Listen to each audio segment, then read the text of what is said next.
వారి విశ్వవేదిక టీవీ9 వార్తకి స్వాగతం. నేను శ్రీలత. బీఆర్ఎస్ ఎమ్మెల్యేల జంపింగ్స్ కి కారణమేంటి? పార్టీ భరోసా ఇవ్వడంలో విఫలమవుతుందా? బుజ్జగింపుల వంటివి ఎందుకు చేయడం లేదు? పార్టీ మారేందుకు ఇంకా ఎంతమంది రెడీగా ఉన్నారు? వీటితో పాటు మరిన్ని అంశాలపై స్పందించడానికి బీఆర్ఎస్ విద్యార్థి రాష్ట్ర అధ్యక్షుడు గెల్లు శ్రీనివాస్ యాదవ్ మనతో పాటు ఉన్నారు. టీవీ9 వార్దిలో ఆయన జాయిన్ అవుతున్నారు.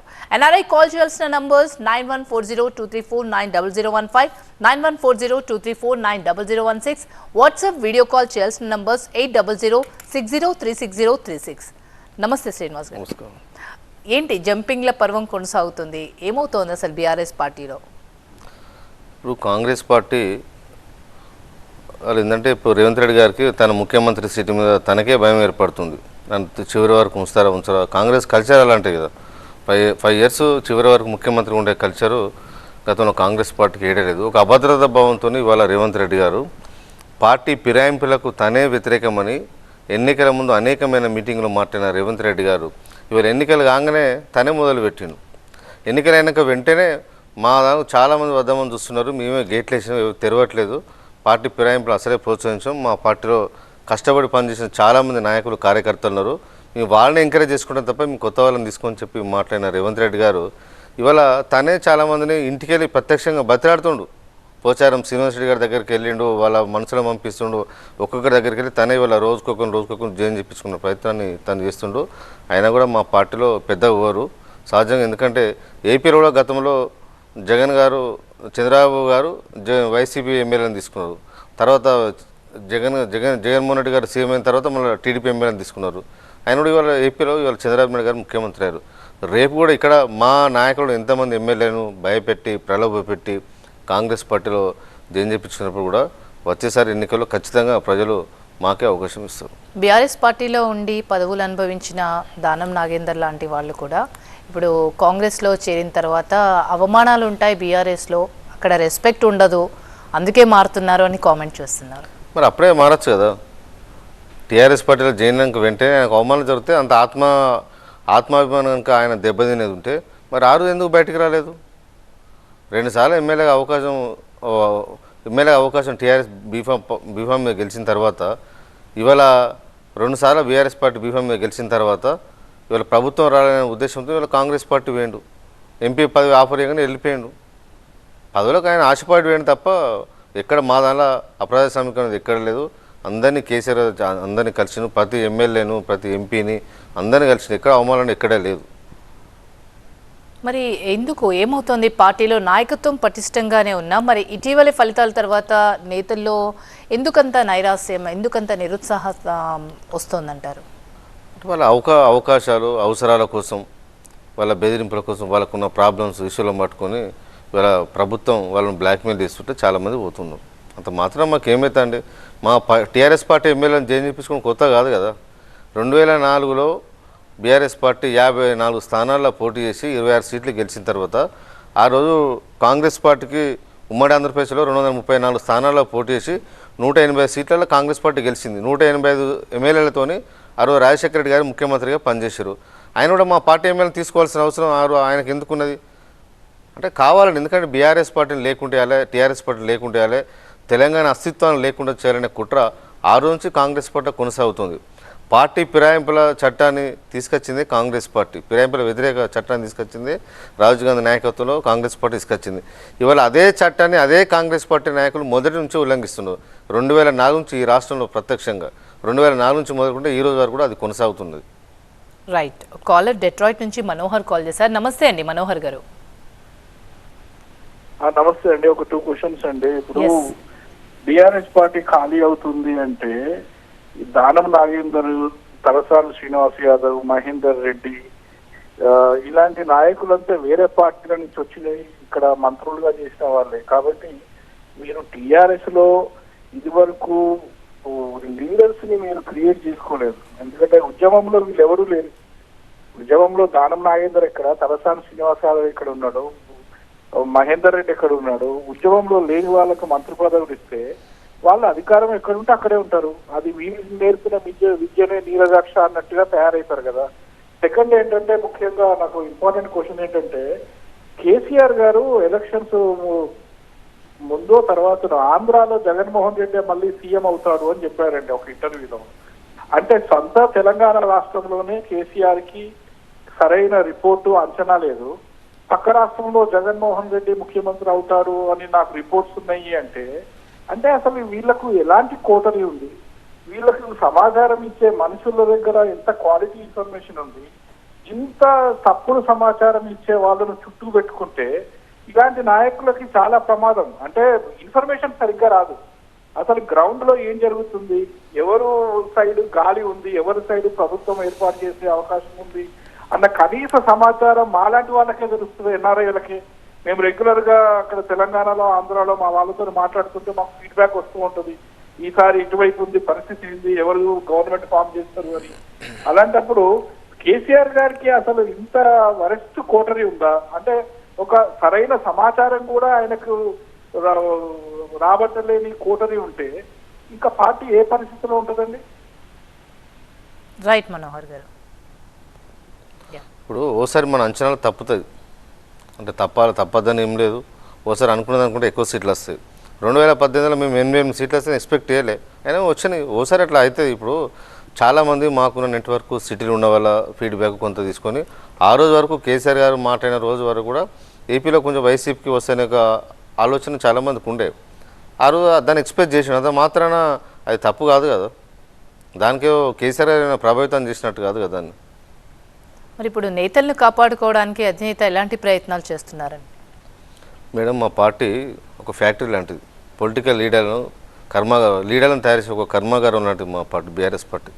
2004 తర్వాత రాజశేఖర రెడ్డి గారు చాలామంది ఎమ్మెల్యేలను ప్రలోభ పెట్టిన, కింది పై స్థాయి నుంచి మొదలుకుంటే, అసెంబ్లీ నుంచి మొదలుకుంటే కింది స్థాయి వరకు కూడా అందరినీ ప్రలోభ పెట్టినా కూడా మా పార్టీలో చాలామంది కార్యకర్తలు తయారైపోయారు. ఎక్కడికక్కడ కేసీఆర్ గారు చాలామందిని ఒక మంచి లీడర్షిప్ ఉన్న పార్టీగా తయారు చేసిన, కార్యకర్తలను తయారు చేసిన కాబట్టి మా పార్టీ డోకాలేదు. కాబట్టి మేము కేసీఆర్ గారి నాయకత్వంలో తెలంగాణ కోసం కొట్లాడినాం.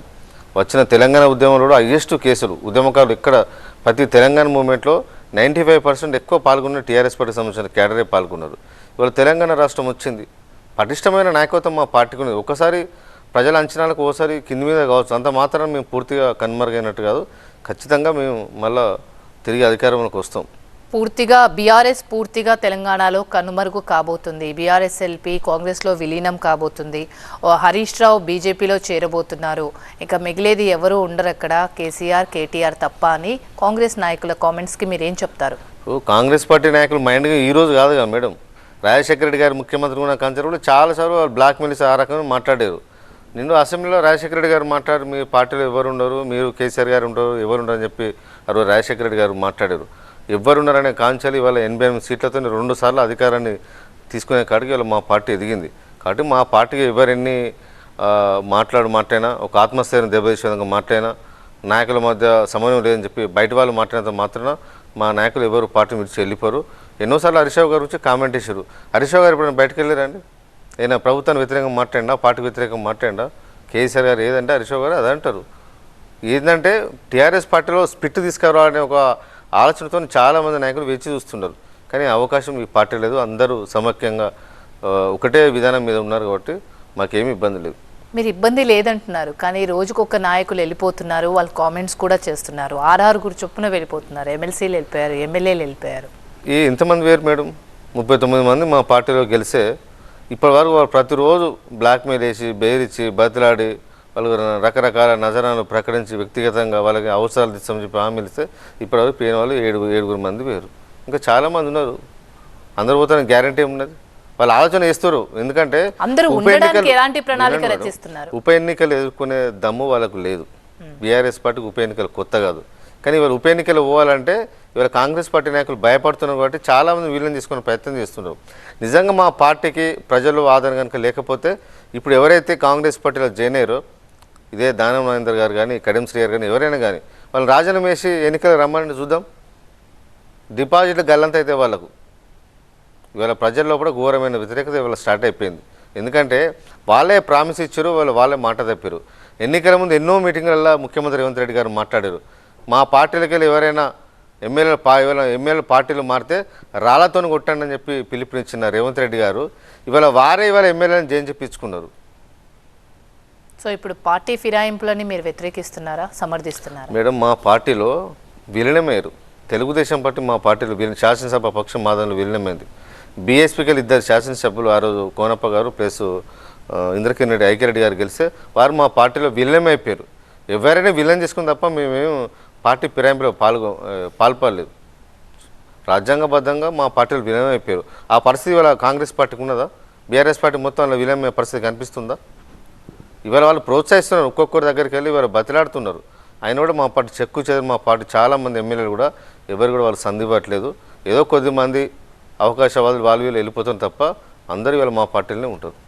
రైట్. 10 సంవత్సరాలు పరిపాలించిన పార్టీగా ఇప్పుడు ప్రధాన ప్రతిపక్షంగా ఉన్న బీఆర్ఎస్ పార్టీ ఇప్పుడు ప్రభుత్వ లోపాలను ఎలా ఎత్తి చూపబోతోంది? ఇప్పుడు కాంగ్రెస్ పార్టీ అనేకమైన హామీలు ఇచ్చింది. ఇప్పుడు ఎన్నికల ముందు రేవంత్ రెడ్డి గారు ఏం చేశారు? కాంగ్రెస్ పార్టీ అధికారంలోకి వస్తే ఇలా డిఎస్సి 25,000 మెగా డిఎస్సి నోటిఫికేషన్ ఇస్తానని చెప్పింది. ఎన్నికల ముందు చాలా మీటింగ్లలో మాట్లాడారు.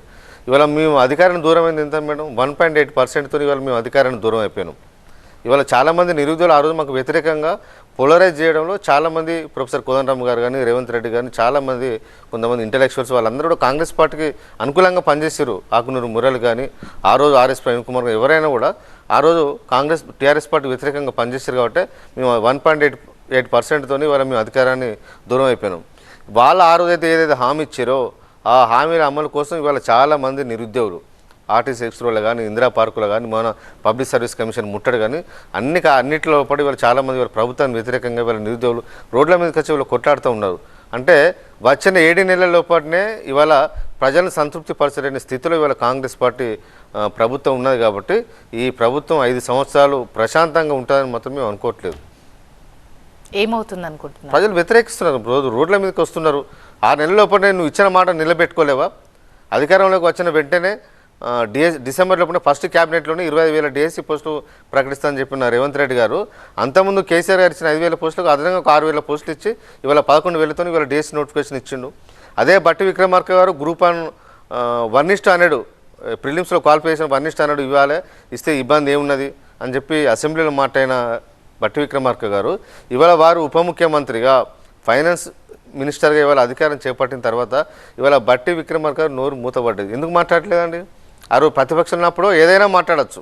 ఇవాళ అధికారంకి వచ్చిన తర్వాత అమలు చేసే బాధ్యత ఇవాళ మీ మీద లేదా? అంటే ఇవాళ ముఖ్యమంత్రి గారు దాన్ని విభేదిస్తున్నారా? బట్టి విక్రమార్క గారు అసెంబ్లీలో మాట్లాడడానికి నాకేం సంబంధం అని చెప్పి ఇవాళ రేవంత్ రెడ్డి గారు ఏమైనా మాట్లాడుతున్నారా? అంటే ఓపెన్గా చెప్పండి. మా ప్రభుత్వంలో పార్టీలో మాకు చాలా అభిప్రాయ భేదాలున్నాయి, మేము అందుకే నిర్ణయం తీసుకోలేకపోతే చెప్పి ఆ మాటను మాట్లాడాలి కదా. ఇవాళ నిరుద్యోగులు ఇవాళ కాంగ్రెస్ పార్టీ మోసం చేసింది. ఇవాళ డిఎస్సి పోస్టులు గ్రూప్ 2 పోస్టులు ఇస్తా అని చెప్పారు, గ్రూప్ 3 పోస్టులు ఇస్తా అని చెప్పారు, గ్రూప్ 4 పోస్టులతో నోటిఫికేషన్ ఇస్తా అని చెప్పారు. ఇంతవరకు ఏది లేదు. అదనంగా ఇవాళ ఒక్క నోటిఫికేషన్ ఒక 60 గ్రూప్ 1లో 60 పోస్టులు అదనంగా కలిపి ఒక రీనోటిఫికేషన్ ఇచ్చారు తప్ప సొంతంగా కాంగ్రెస్ ఈ ప్రభుత్వం వచ్చిన తర్వాత ఏదైనా పోస్టులకు నోటిఫికేషన్ ఇచ్చిందా? దాదాపు 7 నెలలు అవుతుంది, ఏదైనా ఒక్క నోటిఫికేషన్ కూడా ఇవ్వలే. కాబట్టి ఇలా రోజుకు ఇవాళ ఈ ప్రభుత్వం మీద వ్యతిరేకత స్టార్ట్ అయిపోయింది. బీఆర్ఎస్ పార్టీ అంటే తెలంగాణ ఉద్యమంలో అన్ని పార్టీల కన్నా ముందున్న పార్టీ, ఒక ఉద్యమ పార్టీగా మంచి గుర్తింపు తెచ్చుకుంది. తదనుగుణంగా అధికారం కూడా ఇచ్చారు తెలంగాణ ప్రజలు. ఆ ఉద్యమాన్నే ఇప్పుడు మర్చిపోయింది బీఆర్ఎస్ పార్టీ అంటున్నారు కొందరు. దానిపై మీ అభిప్రాయం? ఎక్కడ మర్చిపోలేదు మేడం, తెలంగాణ స్వభావంతోనే మేము పనిచేస్తూ ఉన్నాం. ఇవాళ మేము టీఆర్ఎస్ పార్టీ నుంచి బీఆర్ఎస్ పార్టీకి మారిన తర్వాత ఢిల్లీలో పార్లమెంటు సమావేశంలో కూడా మా పార్లమెంటు సభ్యులు విభజన చట్టంలోని అంశాలను ఇవాళ పరిష్కరించాలి, ఆ డిమాండ్లను నెరవేర్చాలని చెప్పి కేంద్ర ప్రభుత్వం మీద, నరేంద్ర మోడీ ప్రభుత్వం మీద పార్లమెంట్లో కొట్లాడిన ఎంపీలు మా బీఆర్ఎస్ పార్టీ ఎంపీలు. ఎన్నోసార్లు కేసీఆర్ గారి నాయకత్వంలో మా మంత్రులు ఢిల్లీకి వెళ్ళి వివిధ శాఖల మంత్రులను కలిసి వాళ్ళని నిలదీశారు. ఇవాళ అదే ప్రధాన ప్రతిపక్షం విభజన చట్టాన్ని పార్లమెంట్లో ఇవాళ యూపీఏ నుంచి పెట్టిన కాంగ్రెస్ పార్టీ ఎంపీలు ఉత్తమ్ కుమార్ రెడ్డి గారు కానీ, అదేవిధంగా రేవంత్ రెడ్డి గారు మొన్నటి వరకు మల్కాగిరి ఎంపీగా పనిచేశారు. వాళ్ళు ఎందుకు పార్లమెంట్లో మాట్లాడలేదండి? అంటే వాళ్ళ బాధ్యత లేదా? విభజన చట్టంలో అన్ని రూల్స్ అని పెట్టింది వాళ్ళే కదా, వాటిని ఇంప్లిమెంట్ చేయాలని చెప్పి డిమాండ్ చేసే సత్తా వాళ్ళకు లేదు. ఎందుకంటే వాళ్ళు కేసీఆర్ వాళ్ళు భయపడి వాళ్ళు సైలెంట్గా ఉన్నారు. తెలంగాణ తెచ్చిన పార్టీగా తెలంగాణ కోసం హక్కులను కలరాస్తున్న భారతీయ జనతా పార్టీ వ్యతిరేకంగా కొట్టాడింది మేము, ఫ్రంట్ లైన్లో ఉండి పోరాటం చేసింది మేము, గల్లీలో పోరాటం చేసింది మేము, 7 మండలాన్ని తీసుకెళ్లి ఆంధ్రప్రదేశ్ కలిపి దానికి వ్యతిరేకంగా రాష్ట్ర బంధు పిలుపునిచ్చింది మేము. కాంగ్రెస్ పార్టీ ఏం చేసింది? విభజన సమస్యలను ఏ ఒక్కరోజైనా పోరాటం చేసిందా? పార్లమెంట్లో చేసిందా? ప్రజల్లో చేసిందా? ఇవాళ తెలంగాణకు పేటెంట్ అంటే బీఆర్ఎస్ పార్టీ పేరు మార్చుకున్న విశాలమైన దేశంలో అనేకమైన సమస్యల గురించి పార్లమెంటు వేదికగా వివిధ రాష్ట్రాలు ఉన్న మేధావులను ఇంటలెక్చువల్స్ ప్రముఖులందరినీ ఒకే ఘాటు మీద తీసుకురావాలి. భారతీయ జనతా పార్టీకి కేంద్రంలోని జాతీయ పార్టీలకు వ్యతిరేకంగా రాష్ట్రాల హక్కులను కాపాడటానికి దానికోసం మేము బీఆర్ఎస్ అనిగా మార్చుకున్నాం. అంత మాత్రం తెలంగాణ అస్తిత్వాన్ని మేము వదులుకున్నట్టు కాదు కదా. మరో కాలర్ స్వీడన్ నుంచి మూర్తి గారు కాల్ చేశారు. నమస్తే అండి మూర్తి గారు. మ్యామ్ నమస్తే మ్యామ్. యా, మీ క్వశ్చన్స్ ఏంటో అడగండి. శ్రీనివాస్ గారు ఉన్నారు. మేడం ఏం లేదు, యాక్చువల్ గా ఇందాక ఇదే పార్టీ ఫిరాయింపులు ఇవన్నీ కూడా దాని గురించి మాట్లాడారండి. యా చెప్పండి. హలో చెప్పండి మూర్తి గారు. మరి తలసాని శ్రీనివాస్ యాదవ్ గారు కూడా టీడీపీ నుంచి మరి మీరు ఎలా తీసుకున్నారు సార్? అంటే ఆయన కూడా అప్పుడు రిజైన్ చేయలేదు పార్టీకి, చేయకుండా ఇందాక కూడా ఇంకొక కాలర్ కూడా అదే క్వశ్చన్ అడిగితే దాన్ని ఇది స్కిప్ చేశారు సార్. మేము స్కిప్ చేయలేదు. తెలుగుదేశం పార్టీ శాసనసభ్యులందరూ కూడా టీఆర్ఎస్ పార్టీలో ఆ రోజు విలీనం అయిపోయారు. ఎందుకంటే ఆ రోజు ఎమ్మెల్సీ ఎన్నికల సందర్భంగా టీడీపీ అదే స్టీఫెన్ గారు ఎమ్మెల్సీ గారిని రేవంత్ రెడ్డి గారు స్వయంగా ఇంటికి వెళ్ళి ఏ విధంగా చేశారో ఈ రాష్ట్రంలో ప్రజలందరూ, తెలుగు రాష్ట్రాల ప్రజలు కూడా అందరూ చూశారు. ఆ రోజు మా ప్రభుత్వాన్ని పడగొట్టాలని ఒక ప్రయత్నం తెలుగుదేశం పార్టీ చూసింది. కాబట్టి చాలామంది తెలంగాణ నుంచి గెలిచిన తెలుగుదేశం పార్టీ ఎమ్మెల్యేలు కూడా వచ్చిన కొత్తగా రాష్ట్రం ఏర్పడే తెలంగాణ రాష్ట్రం, దీన్ని కాపాడుకోవాల్సిన బాధ్యత మన అందరి మీద ఉందని చెప్పి అందరూ తెలుగుదేశం పార్టీ ఉన్న ఎమ్మెల్యేలు అందరూ కూడా అందరూ ఇవాళ టీఆర్ఎస్ పార్టీలో ఆ రోజు విలీనమైపోయారు తప్ప ఏ ఒక్కరు మేము పార్టీ పేరాయింపుల కింద మేము తీసుకోలేదు. టీడీపీని బలహీనపరచిన ఆలోచన మాకు లేదు.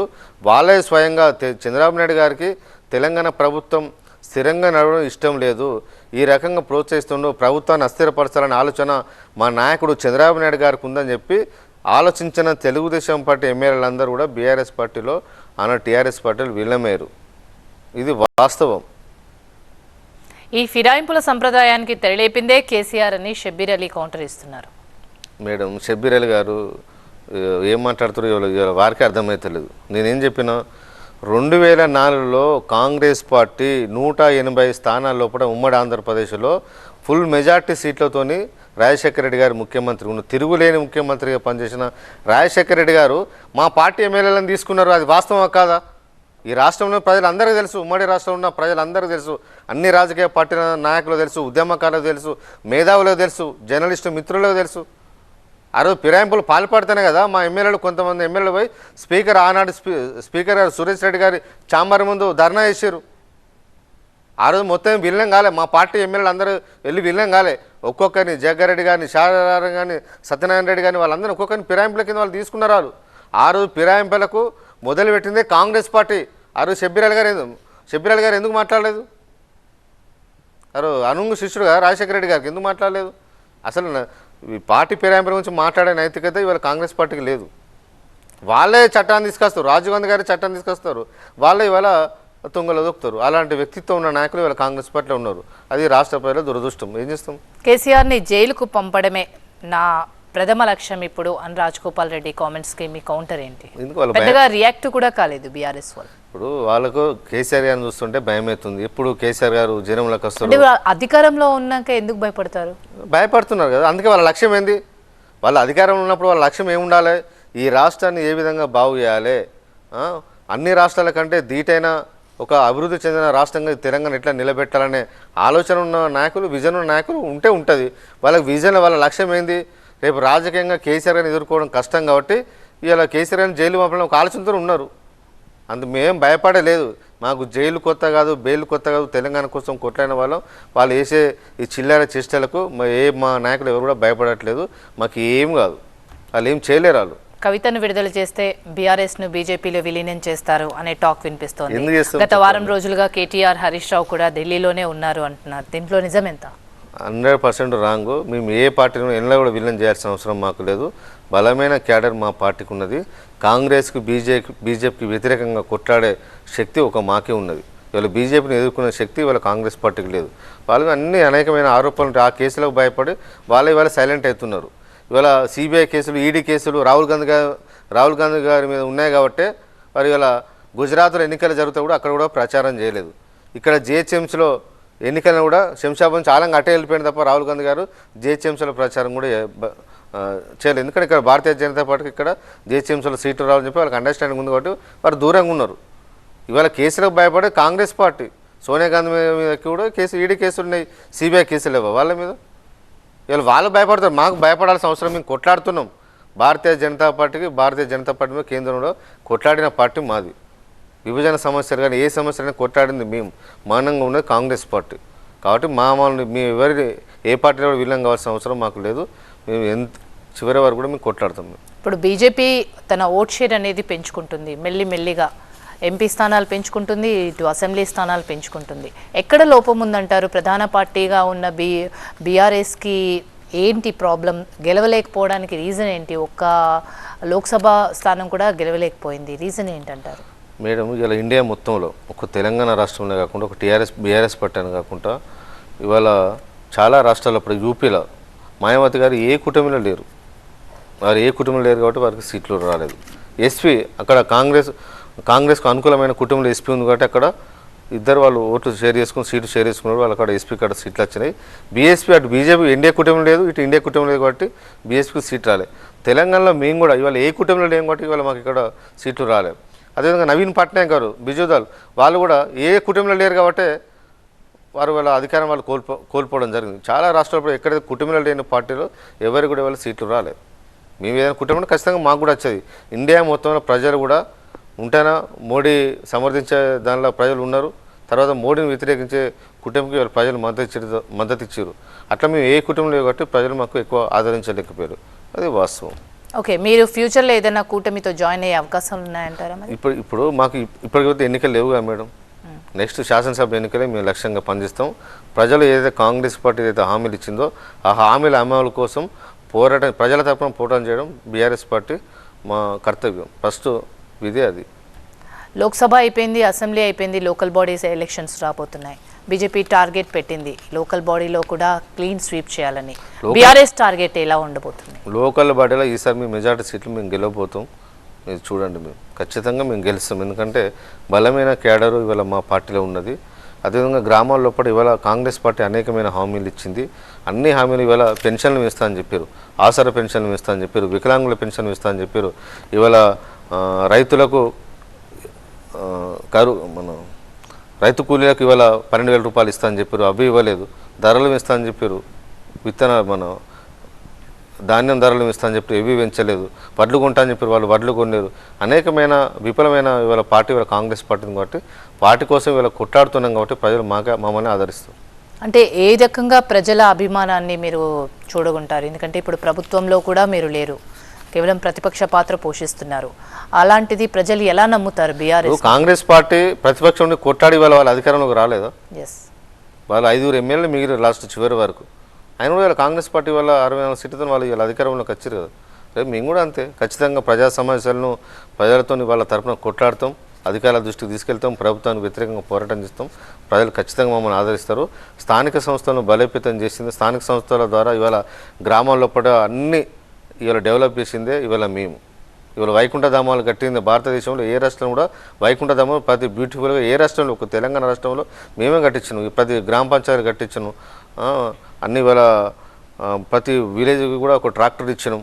చెత్త క్లీన్ సిటీగా మా క్లీన్ విలేజ్గా ఇవాళ మార్చిన చరిత్ర ఇవాళ మా ప్రభుత్వం ఇవాళ మా పాలనలో కొనసాగింది కాబట్టి ప్రజలు చూస్తూ ఉన్నారు.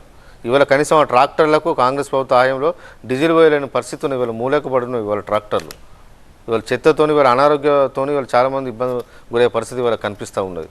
కాబట్టి ప్రజలు ఖచ్చితంగా స్థానిక సంస్థల్లో మాకు అవకాశం ఇస్తారు. మీరేమో మేము అభివృద్ధి చేశాము అని చెప్తున్నారు, కానీ మీరు స్కామ్స్ చేశారు అంటున్నారు కాంగ్రెస్ వాళ్ళు. ఏం స్కామ్? ఫోన్ ట్యాపింగ్ దగ్గర నుంచి మొదలు పెడితే నీళ్ల దగ్గర, కాళేశ్వరం దగ్గర నుంచి ఎలక్ట్రిసిటీ వరకు అన్నిటి దగ్గరలో బీఆర్ఎస్ వాళ్ళు స్కామ్ చేశారు అని వాళ్ళు చెప్తున్నారు. వీళ్ళు మైండ్ గేమ్తోని ఇవాళ ప్రజల లోపల కాలాన్ని వెలదేయాలనే ఆలోచనతో ఇవాళ కాంగ్రెస్ ప్రభుత్వం ఉన్నది.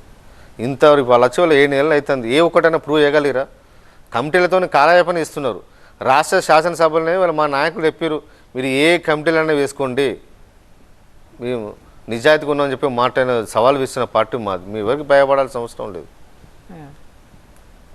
రైట్ అండి, వార్దికి వచ్చి మీ వాల్యుబుల్ టైంని స్పెండ్ చేసినందుకు thank you so much. Thank you. ఇది ఇవాల్టి వార్ది. చూస్తూనే ఉండండి TV9.